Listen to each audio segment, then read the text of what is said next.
राम राम नमस्कार। मैं आपका साथी पत्रकार भैरू सिंह राजपुरोहित। आप देख रहे हो राजस्थान। दोस्तों, दीपावली समाप्ति हुई है और दीपावली के ऊपर इतना बड़ा संकट राजस्थान के ऊपर महिला सशक्तिकरण के बढ़ावा को लेकर जो बातचीत चल रही है, उसी के विपरीत एक जोधपुर के अंदर एक ब्यूटी पार्लर का काम करने वाली ब्यूटिशियन के मर्डर केस का मामला सामने आया है। क्या है पूरी कहानी वो जानेंगे, लेकिन क्या वास्तविक के अंदर महिला है वो सेफ है, लड़कियां सेफ है, इस पर भी चर्चा होगी। जोधपुर जो कि एक कह सकते हैं मारवाड़ रियासत का बड़ा शहर, जहां पर सबसे ज़्यादा विशिष्ट तथ्यों का समावेश किया जाता है। राजा महाराजाओं के द्वारा वहां पर कह सकते हैं अपन बहुत विस्तृत रूप से साम्राज्य विस्तार भी किया गया था। उन बड़ी जगह पर इतना कह सकते हैं निर्दयी कांड कैसे हो सकता है? क्या है कहानी अनीता चौधरी के मर्डर की, पूरी सुनिए। और क्या है आगे की कार्रवाई, और क्या वास्तविक के अंदर ये सनसनीखेज जो खबर है, इसके अंदर हमें धर्म के प्रति, हमारी आस्था के प्रति कितनी कह सकते हैं इसके ऊपर कह सकते हैं विश्वास रखने की या विश्वास जताने की बात। देखिए, आइए जानते हैं अनीता चौधरी मर्डर के बारे में। विभिन्न प्रकार के जो तथ्य सामने आ रहे हैं, क्या है पूरा मामला, क्या आखिरकार छोटे छोटे टुकड़े करके जमीन के अंदर दफना देते हैं, उनका दिल और उनका दिमाग किस तरह काम करता है। देखिए दोस्तों, जोधपुर अनीता चौधरी मर्डर केस, बाजार के सीसीटीवी जो कैमरे हैं उन्होंने चौंकाया सबको, और हत्याकांड में फंसा सलवार सूट वाला नया पेज। क्यों कि जब वो गई थी उस समय जो राजस्थानी वेशभूषा है, ड्रेसिंग सेंस है वो है, और फिर सलवार सूट। क्या है मामला पूरा सुनिए। जोधपुर अनीता चौधरी मर्डर केस, जोधपुर में ब्यूटिशियन अनीता चौधरी की हत्या की गुत्थी है वो सुलझने के बजाय उलझती जा रही है।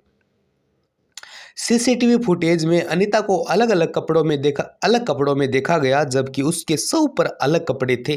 पुलिस ने आरोपी गयासुद्दीन फारूकी की पत्नी को गिरफ्तार किया है, लेकिन हत्या का कारण अभी भी स्पष्ट नहीं है।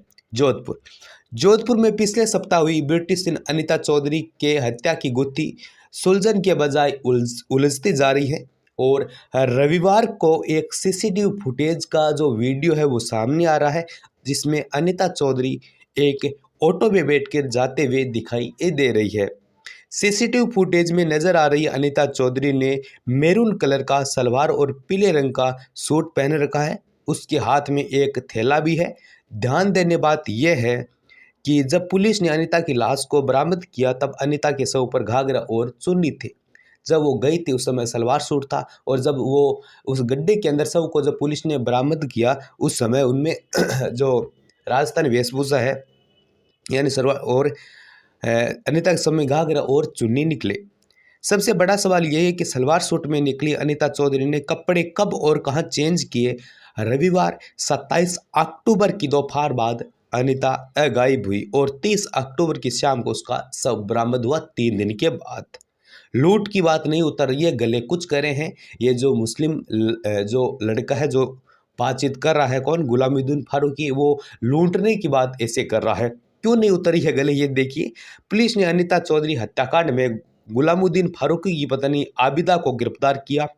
कोर्ट में पेश करके आबिदा को रिमांड पर लिया गया, और शुरुआत की जांच में पुलिस इस हत्याकांड के पीछे लूट की बात कर रही है, क्योंकि वो सोच रहे हैं कि इसको लूट की बात साबित करके और ये जो मामला है यहीं पर एंड कर देते हैं, इस मामले को यहीं पर अंत कर देते हैं।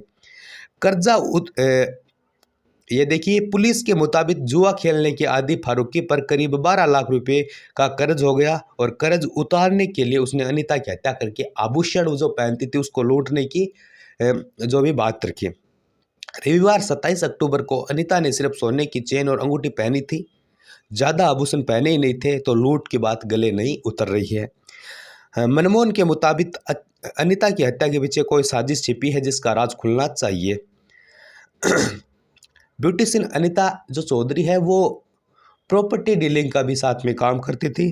उसके ब्यूटी पार्लर के ठीक सामने गयासुद्दीन फारूक की ड्राई क्लीनर यानी कपड़े साफ करने वाली दुकान है, और दोनों की आपस में जान पहचान भी है क्योंकि आमने सामने दुकान है।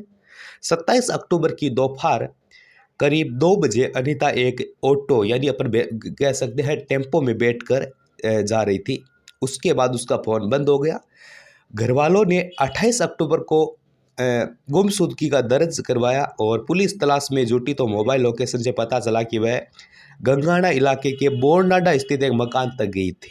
बोरनाडा जोधपुर में स्थान है, क्योंकि उसी लोकेशन पर गयासुद्दीन जो सामने ड्राई क्लीन वाला जो दुकानदार था उसका घर था।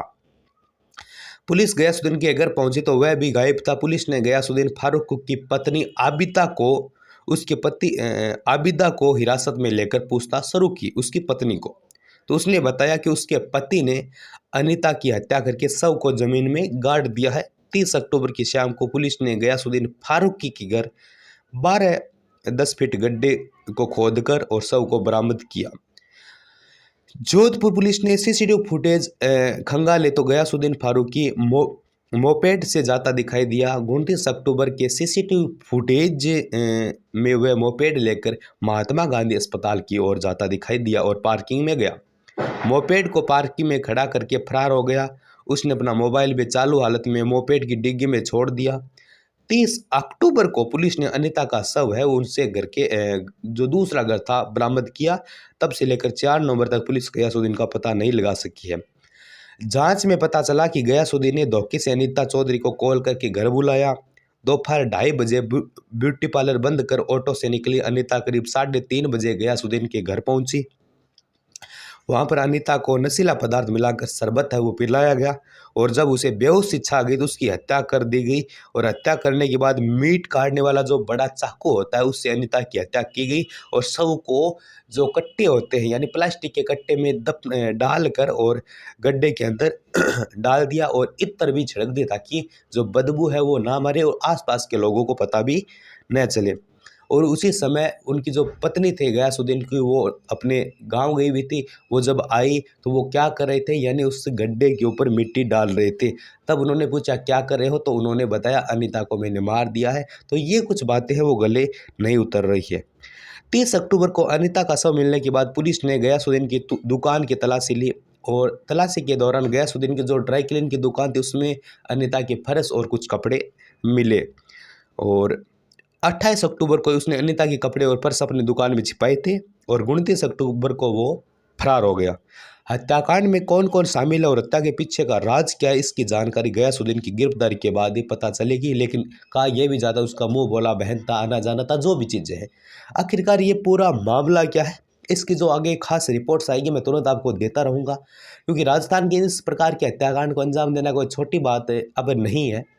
और कह सकते हैं कि विभिन्न प्रकार की ये जो वर्तमान के अंदर ये जो इतनी भयावह स्थिति राजस्थान के अंदर प्रकट हुई है, क्या वास्तविक के अंदर ये राजस्थान का जो गौरवमयी इतिहास है मारवाड़ से निकला हुआ और जैसे उदयपुर हुई जो विशिष्ट जगह थी राजस्थान के अंदर जाने जाती थी, उन्हीं जगहों से ये केस निकल कर सामने आ रहे। तो हमारे लिए एक शर्म की बात है और बड़ी भयावह स्थिति बात है। और साथ में जो महिलाओं के अपन सशक्तिकरण की बात कर रहे हैं, महिलाओं के उज्जवल भविष्य की बात करें, कहीं ना कहीं इसके ऊपर प्रहार किया गया है। तो ये कुछ अनीता हत्याकांड को लेकर खास अपडेट्स लगातार आ रही है, तो मैंने आपको देने की कोशिश की है। जितना उसकी इस वीडियो को आप शेयर वगैरह जरूर करें। मिलते और भी शानदार और अच्छी जानकारी के साथ, तब तक के लिए जय हिंद, वंदे मातरम साथियों।